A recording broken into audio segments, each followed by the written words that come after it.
We didn't suffer. I know how them kids suffer. You know, like, you know, and people don't understand that I was on death row, finna get a needle in my arm because of rat, bro. Boosie been battling with the system for years, and it looks like the fight ain't stopping anytime soon.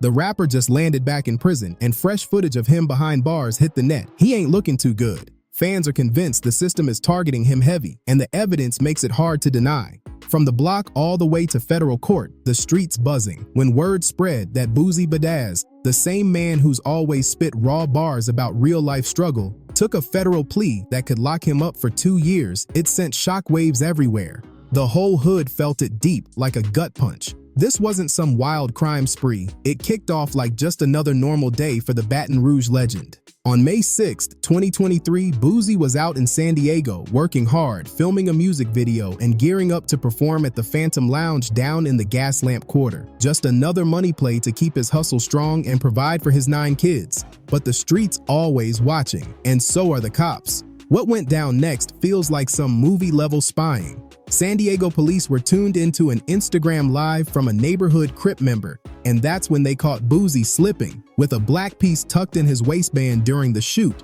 Now pause and let that sink in. Cops literally stalking social media, just lurking like jealous exes waiting for somebody to mess up on live. This wasn't random. It was straight surveillance with one target in mind. I guess, look, all the years, I've known you for like 20 years now, right? And I've never seen a gun around you. Right. I'm being honest. Right. This is not me in front of the camera. I've never seen a gun on the coffee table. I've never seen it tucked in. Nothing. Right.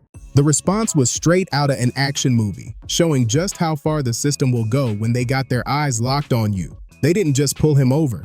They sent in a whole helicopter unit to follow that black Mercedes SUV Boosie was riding in, like he was public enemy number 1. Moments later, the whip gets stopped, and police claimed it was all cause of a red light violation. Once they ran down on the ride, the scene got even crazier. Inside, they found 2 loaded heaters, a Glock and a Hellcat. Boosie tried to play it solid, saying one belonged to his security, but the prosecutors weren't trying to hear that excuse. And then came the plot twist. Federal prosecutors revealed Boosie had bought both pieces in Georgia and hopped on a Delta flight with them to San Diego that same day. That gave them the interstate commerce angle they needed to turn this from a local bust into a full-blown federal case. At first, it looked like the whole situation was gonna stay local. The San Diego district attorney slapped Boosie with state charges: possession of a weapon by a prohibited person, carrying concealed in a vehicle, possession of ammo by a prohibited person, and having an unregistered joint. His legal team thought they had it handled, ready to work out probation and keep him out the pen. But June 14, 2023 proved the feds don't play checkers, they play chess. The state charges got tossed in San Diego Superior Court, and Boosie probably thought he was walking free that day. But the second he stepped outside, federal agents were right there waiting, snatching him up on a felon in possession charge. It was a setup so slick it left everybody stunned. The state case was dropped, and I don't know where the feds picked it up. Now it was a state case. The feds came, picked it up. This federal pickup had Boosie's legal squad fired up from the very start. His lawyer, Megan Blanco, came out swinging, calling out the feds for breaking their own petite policy, which says they ain't supposed to prosecute the same thing twice. Another attorney, Damon Am, kept it all the way real, hinting that Boosie's habit of speaking raw truths on social media about the justice system might have painted a big target on his back. The case itself was built on a cold technicality. Boosie's 2011 marijuana conviction made him a prohibited person under federal law, which meant he couldn't legally touch a burner. Crazy, right? Over a decade ago, he caught a non-violent weed charge. Now suddenly he's looking at 15 years in the feds just for holding what most people see as a basic constitutional right to bear arms. The judge slapped him with a $100,000 bond. But this wasn't county court anymore. This was federal court, where the game is tougher and the stakes sky high. This wasn't about a quick overnight stay behind bars. It was about the possibility of losing the next 15 years of his life. But sometimes life throws a curveball you never see coming. In July 2024, Boosie caught a major break when U.S. District Judge Kathy Ann Bengo dismissed the entire federal gun case. The judge pointed to a ruling from the 9th U.S. Circuit Court of Appeals in the case of Stephen Shorty Duarte, which said banning nonviolent felons from owning guns was unconstitutional under the Second Amendment. They had a ruling in the Supreme Court that went in my favor, and the case got dropped by the judge. The case got dropped. The celebration was raw and unforgettable. Boosie stepped out the courthouse with tears in his eyes, telling reporters, "90% of people thought I was going to prison, but God had a different plan." That moment hit heavy, proof that sometimes the fight ain't over until the last bell rings. He even cut off his ankle monitor and dove straight into a pool at San Diego's Sycuan Casino Resort, making a statement to the world. Real ones always bounce back from the storm, but the feds weren't ready to let him breathe. Less than 2 weeks later, U.S. Attorney Tara McGrath's office came swinging right back, hitting Boosie with a brand new indictment. This time, they charged him with 2 counts: possession of a weapon by a felon in interstate commerce and knowingly holding a burner while using controlled substances. Just when it looked like the chapter was closed, the feds cracked the book wide open again. They went appeal the Supreme Court ruling, and they won on the Supreme Court ruling. Now it was back again. A bigger panel of the Ninth Circuit swooped in and flipped the whole game. Overturning the Duarte ruling, they declared the federal ban on felons owning guns was constitutional after all, and just like that, Boosie's short taste of freedom got ripped away. The re-indictment was extra grimy too, because prosecutors didn't just refile the old charges. They stacked on a new drug-related gun charge carrying up to 10 more years on top of the 15-year max for the felon in possession case. Boosie hit social media hard, venting his frustration and calling out what he saw as straight-up racism and prosecutorial overreach. The shift was insane. What started as a local case that probably would have ended in probation had now transformed into a federal nightmare with decades behind bars on the line. The message was clear. When the government got you in their sights, they'll dig up every angle possible to bury you alive. The way they moved was outrageous. Instagram live surveillance, helicopter units, and that courthouse sting right after the state dropped charges. This wasn't normal policing. It was a high-level operation. And it sent a message to every street-bred artist who made it out the hood but still stayed real about their roots. The feds will test you if you don't play by their rules. So why did Boosie Badazz finally throw in the towel and take that federal plea in 2025? To understand that move, you gotta look at his long, brutal history with the system. He wasn't some first-timer getting caught up. This was a street veteran who had already walked through the fire, survived, and carried the scars. His past battles with the law shaped every decision he made in this latest war with the feds. Boosie's journey through the justice system started young, running the streets of Baton Rouge. Growing up on West Garfield Street in some of Louisiana's toughest projects, he got expelled from McKinley High for drug-related trouble as a teen. The streets grabbed hold of him early, and like so many others, he was moving work and catching small cases before he was even old enough to drink legally. But 2009 was the turning point. That year, Boosie caught a 4-year sentence for drugs and weapons possession, the kind of bid that can crush a man or sharpen his survival instincts. He tried to keep his music career alive behind bars, but the streets had another storm waiting for him. October 2010, everything escalated. While still locked up, Boosie got slammed with a first-degree murder indictment tied to the 2009 killing of Terry Boyd. Prosecutors claimed Boosie put $2,800 on Boyd's head, paying a young hitter named Michael Marlowe Mike Louding to take him out over disrespect. According to them, Boyd had sent Boosie a letter talking wild, saying he'd jack him and slap him, and Boosie allegedly wasn't letting that slide. Offer you what? Principle. What's that? Principle of the first-degree murder. What does that mean? Principle mean like you had something to do with it. The prosecution's case was built on shaky ground from the start. Their so-called star witness, Michael Marlowe Mike Louding, first snitched on Boosie, but later flipped his whole story, saying cops threatened him with the death penalty and even warned they'd throw his family in cages if he didn't cooperate. That's not testimony, that's pressure. They also tried to play up Marlowe Mike's tattoo, an AK-47 inked on his body with the words, "Yo Boosie, who's next?" which he got just weeks after the murder. Prosecutors painted it as some kind of smoking gun, but it looked more like shaky symbolism than hard evidence. And then came the most foul move of all. They tried to weaponize Boosie's art against him. Prosecutors brought up his own bars, citing songs like 187 Inches and Body Bag, claiming they were recorded the same night as the killing, using his lyrics as proof of his mindset.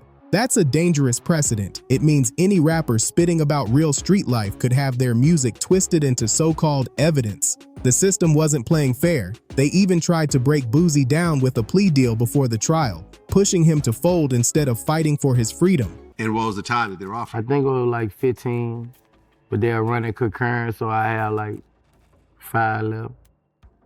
You didn't take it though? But Boosie kept it solid and trusted his legal team. Okay. How hard was that decision? Because It 5 wasn't years. hard at all. My lawyer already told me they was beat. Okay. My lawyer whooped, bro. It's whooped. I just gotta run it by you. This is whooped. Right, because it actually went to a jury verdict. Yeah, And all 12 jurors said, not guilty. how did that feel? It was one of the best days of my life. When that jury came back in May 2012, it was swift justice. I mean, I got found guilty in 36 minutes. Not guilty in 36 minutes. Oh, that's an open and shut case. The jury only took about 35 minutes to make their call, and they came back with a not guilty on the first-degree murder charge. That lightning-fast decision showed just how flimsy the prosecution's case really was, and the courtroom felt the weight of their collapse. How many times have you been told on? By somebody you knew? Probably twice. Twice. Did either one of those lead to convictions? No. Thank God. Okay, so All my convictions are. Oh, yes, it did. Yes, it did. but this is probably why it hits you a little bit deeper than everyone else. Yeah. You've gotten told on that led. How long was the conviction? 8 years. But even dodging a murder rap didn't set Boosie free from the system's grip. While he was still locked down, they came at him with fresh charges, accusing him of running a whole drug operation inside Louisiana's notorious Angola prison. That move stacked more time onto his sentence, guaranteeing he stayed caged until March 2014. Those years weren't just about lost freedom. The psychological scars ran deep. The isolation, the pressure, and the weight of fighting case after case left marks that never fully heal. My cousin was taken away, life at 15 years old, because someone corroborated. My uncle was taken away in the 80s. We didn't suffer. I know how them kids suffer. And people don't understand that I was on death row, finna get a needle in my fucking arm because of rap. 8 years behind walls left a mark you can still hear in Boosie's voice. When he talks about snitches, the pain hits raw because for him, it's not theory, it's personal experience written deep in his story. And I had to do parole on that conviction. 4-year, 5-year parole when I got out. When you look at where your career is right now, if you didn't have to sit down for 5.5 years, do you think you'd be farther along? Hell, I'd be rich as Right, because you lost your house. I lost everything. You lost everything. I lost everything. I lost my house. I lost everything. Sitting on death row, fighting for your life will change any man forever. It cuts deep into your soul, and the damage wasn't just emotional. The financial cost was brutal too, draining Boosie's pockets while the system kept piling on the pressure. How do you feel about the sentencing that's coming up? I just told you I trust in God. That's how I feel. I feel like God going, because my mama got on my ass the other day and told me, because my mom, they heavy on God, bro. I came back with nothing. Those words cut deep, and they explain exactly why Boosie handled the 2023 federal gun case the way he did. When you've already stared death in the face, spent years on death row, lost everything you built and had to claw your way back from zero, you don't see risk and reward the same way anymore. By August 2025, Boosie had been locked in a 3-year tug-of-war with the feds. He watched the case get dismissed, only to be refiled, saw them stack on new charges, some that felt bogus, and lived under the threat of decades behind bars. After all that back and forth, he finally hit his breaking point. He took to X and kept it raw with his fans. Just accepted a plea from the federal government on my gun case. I thought this case was over and I was going to get on with my life. But God don't make mistakes, and I'm tired of fighting. Talk to my family, and this is the right decision. Those words carried exhaustion, but also acceptance. And once you understand Boosie's history, that moment hits different. His family weighed heavy in his choice, pushing him toward peace instead of another endless war with the system. Stop acting important. You taking your faith out. You taking your faith out of God. You ask God to put faith in a man. Stop asking a man. Stop asking people. I could have appealed that, but that'll be 2-3 more years, and just wasn't gonna go to trial with it. Yeah. I wasn't gonna go to trial with it from the dump actually, but I feel like this the right move for me. His mother's voice hit harder than any courtroom blow. She stepped in with powerful words, calling him out for leaning on political favors instead of trusting in divine intervention. That moment wasn't just family talk. It was soul-shaking guidance that pushed Boosie to see the fight in a whole new light. Marlo Mike was the nigga. He killed 9 black people, my nigga, before he even got 16 years old. But you know what? That kid watched somebody die when he was a baby, and he remembered the murder. And that kid also suffered with mental health. And little Boosie running around here talking like he tough in the motherfucker. And got a 16-year-old kid with life without parole. The plea deal might not have looked glamorous, but in reality, it was a victory. Instead of staring down the barrel of a 15-year max, Boosie walked away with a recommended 2-year sentence and 3 years of supervised release. Even better, prosecutors agreed not to push for a heavy fine, knowing Boosie's financial situation wasn't what it used to be. This was a different Boosie than the one who once refused a 15-year plea deal on a murder charge years back. This time, he understood the value of a strategic surrender. Sometimes surviving means swallowing pride, because staying free to fight another day is worth more than losing it all for principle. The streets taught him survival, but experience taught him how to pick his battles. And while the feds kept him tangled in court, the chaos didn't stop there. Boosie was catching heat from every direction. His legal fight might have been headline news, but his ongoing beefs and wild statements kept his name messy in the streets and the blogs. As he braces for a possible bid upstate, it's impossible to ignore the most vicious, most personal war he's facing, the one with Charleston White. This ain't just regular rap beef with diss tracks, this is deep-rooted hate, so personal and so toxic that it crosses every line of decency. Charleston's whole hustle has turned into trying to destroy Boosie's name, image, and legacy, like it's his life's mission. Matter of fact, right now, Father God, in the name of Jesus, I pray Boosie get at least 36 months, God. Father God, he done gotten away too many times. You done gave them too many chances, Lord. Every knee go bow and every tongue go confess. Boosie's knee ain't bowed yet, God, because he still upholds the world and the streets and the same thing that you are against, sexual lust and perversion, God. Life without parole. That's the type of energy Charleston White brings with his attacks on Boosie, and it feels straight demonic. This clout-chasing clown accused Boosie of threatening a Baton Rouge club promoter just to block White from performing in Boosie's own city. He even claimed he called the FBI, saying Boosie made threats on his life. But it didn't stop there. It got way uglier and way more personal. White constantly mocks Boosie's diabetes and health battles, throwing dirt on real struggles by predicting he'll deteriorate fast behind bars. He even went as far as betting $10,000 that Boosie would die in prison. That's not just beef, that's evil energy trying to profit off another man's pain and sickness. And when Boosie finally announced his plea deal, White's response wasn't relief, wasn't respect, it was beyond disrespectful, filled with venom meant to tear down a man already carrying the weight of the system. But I guess that never I don't need no apology. I know, you don't need an apology, but I felt that if I had the chance to do that, I would at least try. Unfortunately, it didn't work. This snake even went so far as to write a letter to the federal judge, begging for Boosie to get the maximum sentence. In that letter, he dragged up Boosie's old murder trial and claimed Boosie had disrespected law enforcement. That's not just beef, that's next-level hate designed to bury a man completely. What's wild is how Boosie has handled it all. Any other street-bred dude might have already dealt with Charleston White in the harshest way, but Boosie's been showing restraint, keeping his cool while the whole world watches. Deep down, he probably knows one wrong move could wreck his legal situation completely, and right now, every step he takes has to be calculated. I don't know. It's up to the judge to give me credit for my anger monitor. Exactly. It's up to the judge to give me credit for my anger monitor.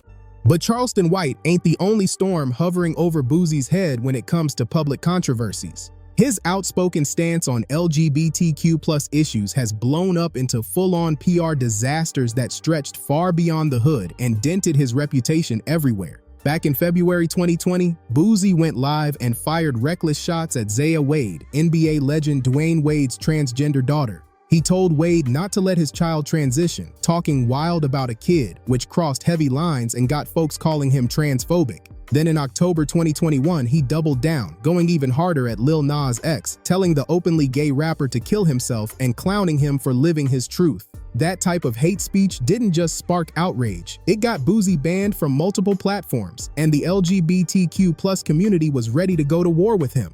Fast forward to January 2024, and he stirred the pot again by storming out of the Color Purple movie because it showed lesbian relationships, claiming he had to protect his daughters. People instantly called out the hypocrisy, since his own music glorifies women-on-women vibes whenever it fits his fantasy. These controversies didn't just live online, they had real-life fallout. In March 2025, Planet Fitness straight up banned Boosie from their gyms over his comments about Zaya Wade, proving that his words were costing him money and access. But the hardest hit wasn't business, it was family. In 2023, Boosie's daughter, Poison Ivy, came out as lesbian.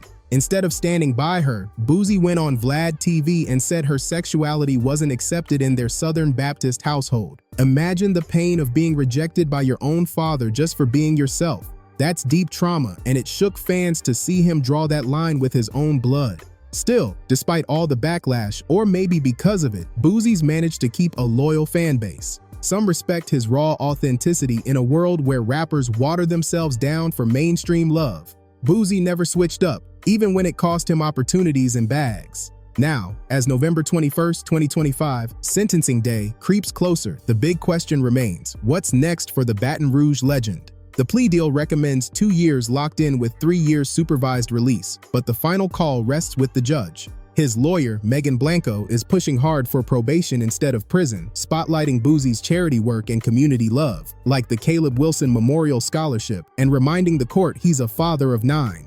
But let's be real, the feds don't play. His long rap sheet, the headlines, and the controversies are stacked against him. Prosecutors have been ruthless since day one, and word is they'll fight for him to serve that full 2-year bid. And they got people from the feds calling me, blowing me up right now, but everywhere, bro. When you coming up here, we just heard. If Boosie ends up doing that bid, the playbook for his comeback is already written. When he came home in 2014 after serving 5 years, he wasted no time, signing with Atlantic Records and dropping Touchdown to Cause Hell in 2015, an album that debuted at number 3 on the Billboard 200. That release proved one thing crystal clear: prison couldn't kill the loyalty of his fan base. Fast forward to August 2025. Right in the middle of his federal fight, Boosie dropped Words of a Real One, and it showed he's still razor sharp creatively. The street's been rocking heavy with that project, and it's positioning him strong for whatever comes next. Even while battling the system, he's still delivering music that feels authentic, and that's why the love hasn't slowed down. The hip-hop community's been showing out for him too. Social media is flooded with fans leaving messages like, "Stay strong, Boosie, we got you." That type of support is priceless in a culture where people switch up fast, but real recognizes real, and his day ones are standing tall with him. But let's keep it real, the game itself is shifting. Boosie's old school, no-filter views clash with the younger, more progressive generation of hip-hop fans. His public stance on LGBTQ+ issues could keep blocking his crossover potential, closing doors to the bigger mainstream market. And then there's Charleston White, the beef that just won't die. That troll already promised to keep dropping content on Boosie and even dragging his family while he's locked up. So even if Boosie's behind bars, the drama's guaranteed to follow him, keeping his name loud in all the wrong ways. No, I ain't even in jail, dog. You cellmate? Where do I sign up? I got a bag waiting on you, you straight. Even his enemies gotta admit it. Boosie's street credibility is stamped in stone. Word is, federal inmates been trying to recruit him before he's even sentenced. That's the kind of reputation that follows real ones no matter where they land. Media outlets from Billboard to Rolling Out already pointing out how this case, once resolved, even if it comes with prison time, could actually give Boosie the closure he needs to fully lock back in on music once he's out. Truth is, the endless back and forth of fighting federal charges might have done more damage to his career than actually sitting down for a bid ever could.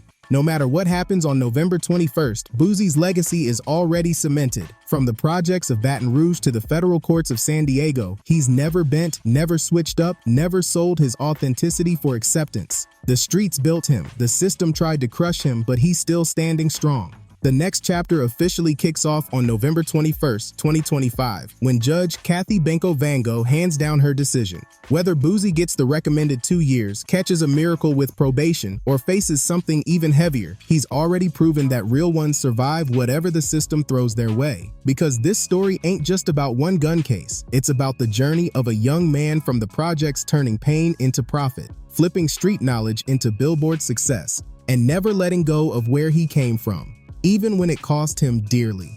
Boosie Badazz stands as living proof that authenticity matters more than anything, whether you're home or behind bars. The influence of that Baton Rouge realness will keep echoing through the next generation of artists who refuse to water themselves down for mainstream approval. Hip-hop needs soldiers like Boosie, voices that keep it 100 no matter the price tag. As he faces whatever the judge decides, one thing's certain: the streets will always respect authenticity over everything else. And in that department, Boosie Badazz is a rare breed, one of the realest to ever do it in hip-hop history.